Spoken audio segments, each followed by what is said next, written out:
Good morning, students. Today we will start our new chapter, 8th chapter, rural livelihood. बेटा आज हम अपना नया चैप्टर स्टार्ट कर रहे हैं, रूरल लाइवलीहुड। इसके अंदर हम अब ये पढ़ेंगे कि जो शहरों का जो जीविका होती है, वहाँ का रहन सहन होता है, वो किस प्रकार का होता है। सॉरी, रूरल गांव के अंदर जो रहन सहन होता है किस प्रकार का होता है। तो इसके अंदर देखिए, all of us work to earn a livelihood. हम सभी के हैं बेटा, देखो आजीविका के लिए, जिंदा रहने के लिए आजीविका हम काम करते हैं, पैसा कमाते हैं और अपनी फैमिली को सपोर्ट करते हैं। Means of livelihood depend on the region where people live. और लाइवलीहुड का अर्थ है कि वह ऐसा क्षेत्र जहाँ पर लोग रहते हैं। In villages farming is most popular mean of livelihood. गाँव के अंदर कृषि करना सबसे मेन आजीविका का साधन होता है। इसके अलावा एनिमल हस्बेंड्री मतलब पशुओं को पालना, पोल्ट्री होता है मुर्गी फार्म, वीविंग बुनना, बास्केट मेकिंग बास्केट बनाना, पोट मेकिंग, कारपेंट्री, ये सारे काम होते हैं जो गांव के अंदर किए जाते हैं। इन्हें टू टाइप ऑफ वर्क के अंदर डिवाइड किया गया है। फर्स्ट आता है एग्रीकल्चरल वर्क और सेकंड होता है नॉन एग्रीकल्चरल। अब देखिए क्या है एग्रीकल्चर, नॉन एग्रीकल्चर क्या है। Agricultural work, agriculture is still the main occupation of people of India as 50% of Indian population. हमारे भारत के लगभग 50% जो लोग हैं वो क्या है, कृषि से जुड़े हुए हैं। अलग अलग प्रकार की कृषि के अंदर अलग अलग प्रकार के कार्य होते हैं। अब हम उन सभी कार्यों के बारे में डिस्कस करेंगे। तो देखिए सबसे फर्स्ट आता है एग्रीकल्चरल लेबर्स, जो मजदूर होते हैं। Agricultural labourers also known as landless labourers. जो कृषि से संबंधित जो मजदूर होते हैं उन्हें लैंडलेस लेबरर्स, यानी कि जिनके पास अपना खुद की ज़मीन नहीं होती है, इनके खुद के ज़मीन नहीं होती है, इसलिए इन्हें दूसरों के खेत को ऊपर जाकर कार्य करना होता है। They are employed at different times during the agricultural season. और ये जब एग्रीकल्चर का सीजन आता है उसमें अलग अलग प्रकार के अलग अलग समय पर कार्य करते हैं। इसका अर्थ होता है they are employed for sowing, weeding और later for threshing during harvesting of crops.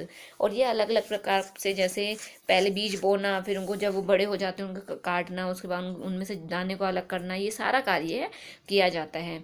They are daily wage earners. जो वर्क लेबरर्स होते हैं वो डेली वेज यानी कि उन्हें डेली का काम, डेली के वर्क का डेली किराया पैसा दिया जाता है। Owner of land employees them, page them and guides them about the. और जो लैंड के मालिक होते हैं वो उन्हें पैसा देते हैं, उन्हें गाइड करते हैं कि किस प्रकार से आपको कार्य करना है। But they do not have regular income. लेकिन वह उन्हें रेगुलर इनकम नहीं देते हैं। रेगुलर से मतलब है उन्हें जब सीजन होता है तभी पैसा मिलता है, तभी काम मिलता है, उसके बाद वो घर पे रहते हैं।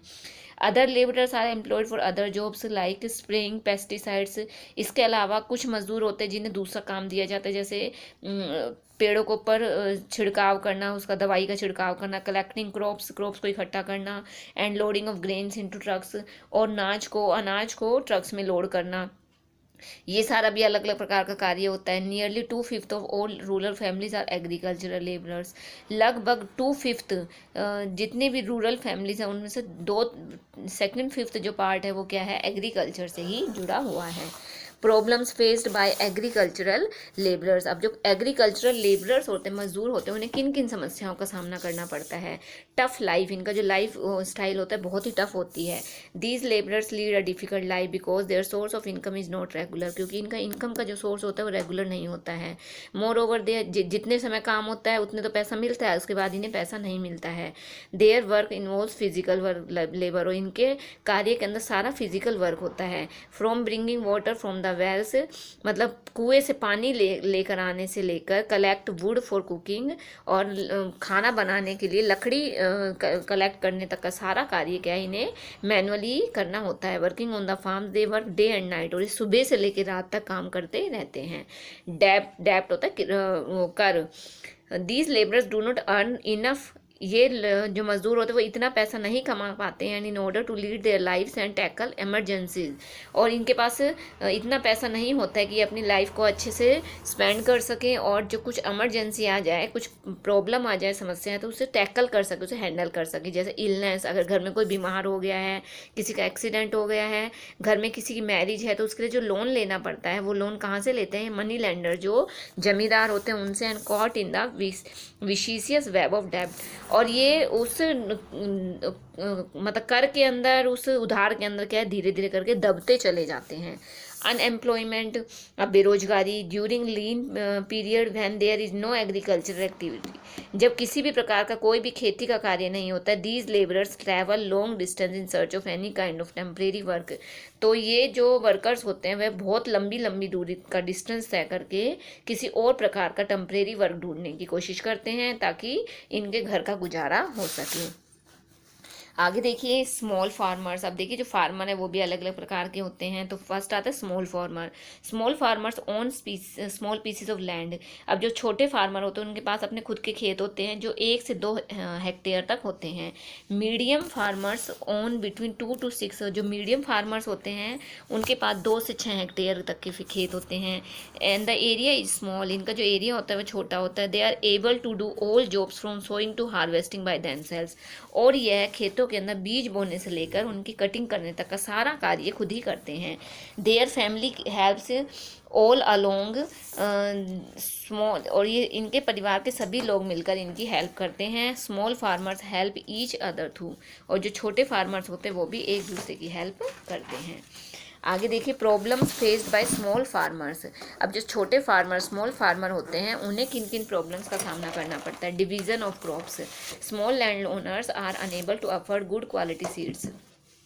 जिनके छोटे खेत होते हैं वो उनके पास इतना पैसा नहीं होता कि वो अच्छी क्वालिटी के बीज खरीद सकें। दे बोरो गुड सीड्स फ्रॉम। बोरो होता है उधार लेना, फ्रॉम द ट्रेडर्स। अब वो व्यापारियों से बीज भी उधार लेते हैं। And promise them a part of their produce. और वो उनसे क्या कहते हैं, उनसे प्रोमिस करते हैं कि जितनी हमारी पैदावार होगी उसमें से हम आपको एक पार्ट आपको भी देंगे।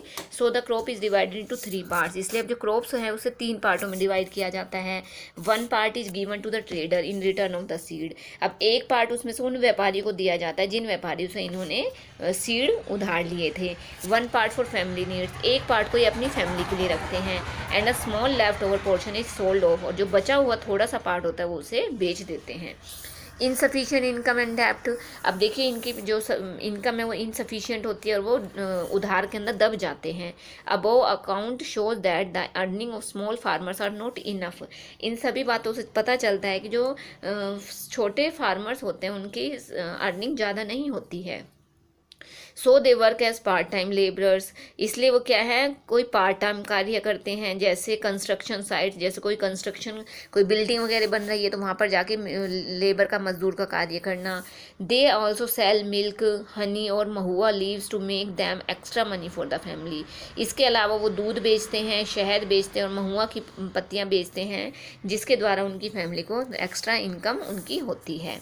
आगे देखिए अदर इश्यूज़ को। इसके अलावा इन कुछ अदर इश्यूज़ भी होते हैं जो जिसकी वजह से ये इनकी फसल ख़राब हो जाती है, जैसे फ्लड एंड ड्रॉट।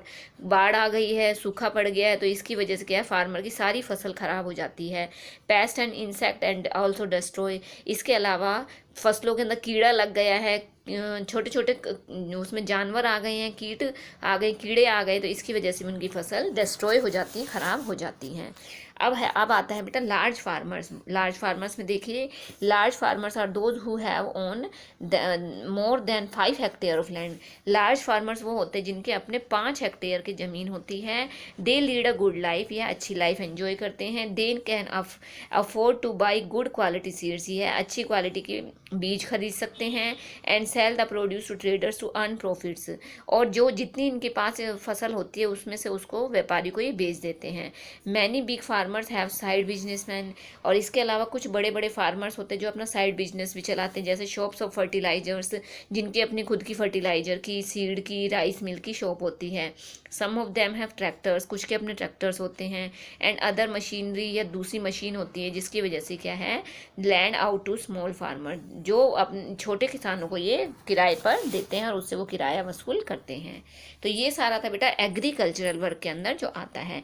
अब सेकंड टाइप हमने पढ़ी थी नॉन एग्रीकल्चरल, मतलब जो कृषि से संबंधित नहीं है। उसमें देखिए फिशिंग सबसे मेन आता है, फिशिंग मछली पकड़ना।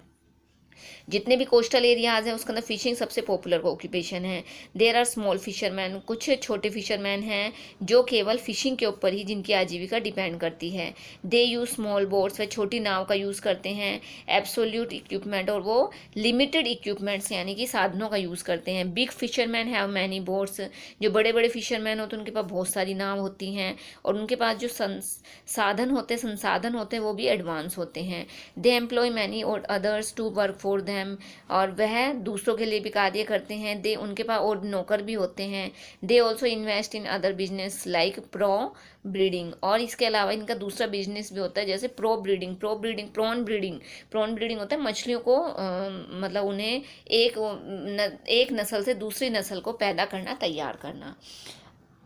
आ गया था बेटा एनिमल हस्बेंड्री में देखिए, animal husbandry is another major occupation of people in rural areas. गांव के अंदर एनिमल हस्बेंड्री एक अलग ऑक्यूपेशन होता है। People living in hilly region, ऐसे लोग जो हिली एरियाज में रहते हैं। Rear sheep and goat for a major part of year due to extreme cold climatic condition.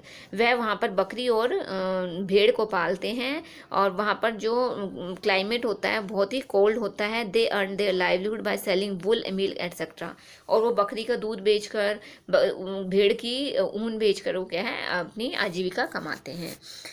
In rural areas all over India, cows, buffaloes and goats are commonly reared for their milk and milk products.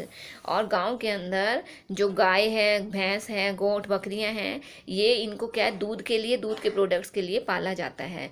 Milk and its products are sold in villages as well as in cities, और जो दूध है उसे गाँव के अंदर और शहरों के अंदर भी बेचा जाता है।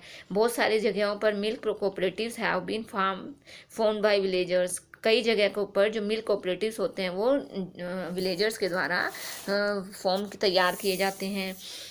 Milk cooperative collect milk from the villager, जो मिल्क कोऑपरेटिव्स होते हैं बेटा जिसे दूधिया कहा जाता है, मतलब जो दूध को कलेक्ट करते हैं वो गांव वालों से दूध इकट्ठा करते हैं। And ensure that it reaches the market, और वो उस दूध को मार्केट तक पहुंचाते हैं।